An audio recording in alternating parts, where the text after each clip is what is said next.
أيها المسلمون, indeed, the foundation of the creed and the very basis of the deen is the good word, al-kalimat tayyiba, the statement, La ilaha illallah, to bear witness and to testify upon certain knowledge with firm faith and sound belief that there's nothing worthy of worship except for Allah alone with no partners, subhanahu wa ta'ala. La ilaha illallah, ay la ma'buda bihaqqin illallah. Allah subhanahu wa ta'ala, He mentions in His book, ذَلِكَ بِأَنَّ اللَّهَ هُوَ الْحَقِّ وَأَنَّ مَا يَدْعُونَ مِن دُونِهِ الْبَاطِلِ وَأَنَّ اللَّهَ هُوَ الْعَلِيُّ الْكَبِيرُ. And that is because Allah, He is the truth, and all those whom they call on and invoke besides Allah are falsehood, and that Allah, He is the Most High, the Most Great. The statement is a statement of Tawheed, and it's a requirement to establish it properly and to say it with knowledge. And it requires for a person to believe that there's nothing worthy of worship except for Allah, and that one, he must establish all of the actions of worship with sincerity, inwardly and outwardly, in obedience and submission to Allah alone. All actions of worship, they must be directed to Allah alone with no partner, subhanahu wa ta'ala. It is His sole right, tabaraka wa ta'ala. And likewise, one, he must believe with certainty that all of the false deities and gods that are worshipped besides Allah are not worthy of worship, and that they are worshipped in falsehood, and that devoting any aspect of worship in any manner to anything other besides Allah is falsehood and an evil way, and the worst of all misguidance and deviation.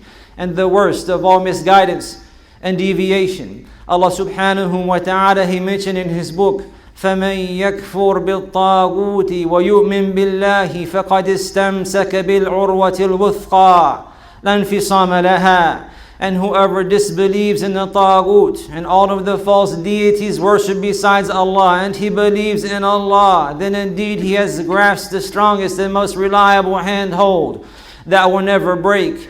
فَمَنْ يَكْفُرْ بِالطَّاغُوتِ الْكُفْرُ بِالطَّاغُوتِ, the obligation of disbelieving in the Taghut. This means that one, he must believe that everything that is worshipped besides Allah is falsehood and not worthy of worship, regardless of its status or rank, regardless if that thing that is worshipped is an angel that is near, or a prophet and messenger that was sent with prophethood. All of these things, and that which is lesser or lower in status and rank is not worthy of worship. Nothing is worthy of worship except for Allah.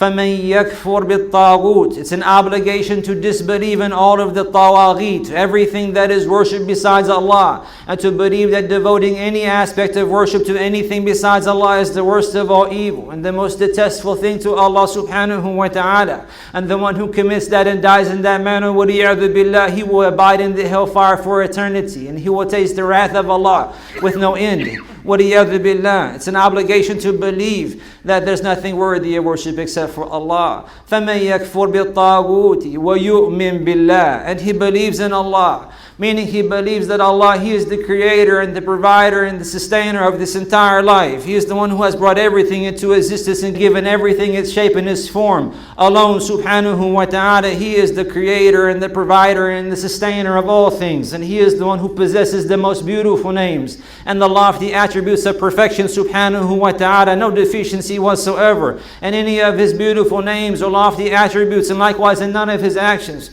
All of His actions are based upon supreme knowledge and wisdom, subhanahu wa ta'ala, perfect in every sense, and believing that Allah alone, He's worthy of worship.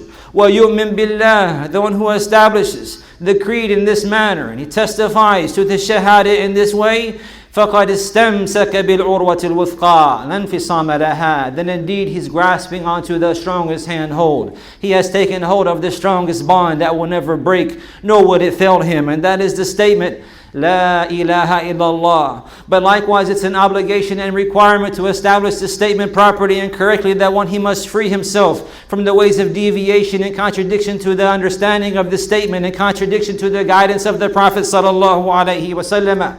Allah, He mentioned in His book, وَإِذْ قَالَ إِبْرَاهِيمُ لِأَبِيهِ وَقَوْمِهِ إِنَّنِي بَرَاءٌ مِّمَّا تَعْبُدُونَ إِلَّا الَّذِي فَطَرَنِي فَإِنَّهُ سَيَهْدِينِ. And remember whenever Ibrahim, he said to his father and to his people, Indeed, I am innocent and free from that which you worship, except for the one who has created me. Except for the one who has created me, for indeed he will guide me. Meaning he mentioned alayhi salatu wassalam, Khalil ar-Rahman, Ibrahim alayhi salatu wassalam, proclaiming to his father and his people whenever they were upon misguidance and deviation and worshipping others besides Allah, Indeed I am free from you. I am free from you and that which you worship and invoke and call on besides Allah subhanahu wa ta'ala, and I am devoted entirely in servitude and worship and submission to Allah alone. He is the one who has created me, and He is the one who will guide me. This is the reality of the religion. It must be established properly, sincerity and purity for the sake of Allah.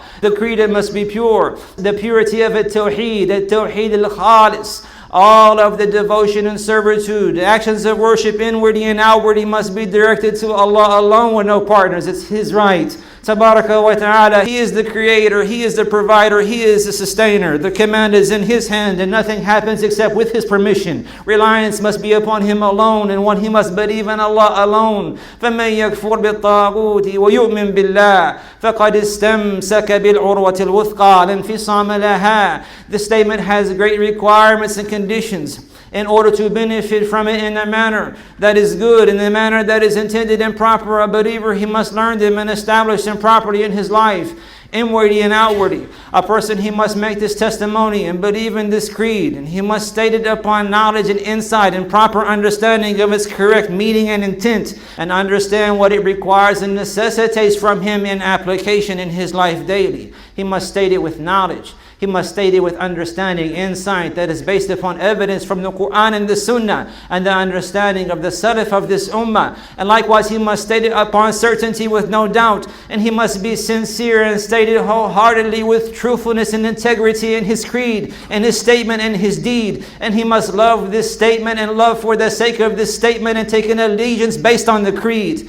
And take an allegiance based on the creed, and he must accept the requirements and the law and legislation that this statement was revealed to establish. He must accept that and embrace that wholeheartedly. He must accept that and embrace that wholeheartedly, and surrender and submission and compliance to the commands of Allah subhanahu wa ta'ala in application.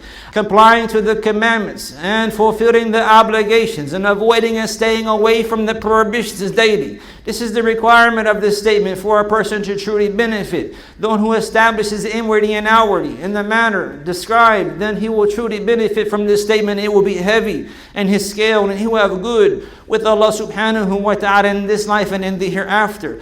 تُؤْتِي أُكُلَهَا كُلَّ حِينٍ بِإِذْنِ رَبِّهَا. It will bring about fruits, goodness, and blessing for him at all times by the permission of its Lord.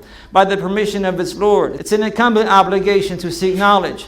Knowledge of the creed first and foremost. Knowledge of the foundation of the religion, and likewise that which is stemming and branching from that. From the application of the obligations and the prohibitions, as well as the manners and etiquettes of the messenger, to learn his guidance in entirety. Sallallahu alayhi wa sallam, with hopes of seeking the pleasure of Allah Azza wa Jal. Ya ayyuhalladhina amanu dkhulu fi s-silmi kaffa. ولا تتبعوا خطوات الشيطان إنه لكم عدو مبين. O you who believe, enter into Islam in entirety. Do not follow the footsteps of the devil. Indeed, he is a clear enemy to you.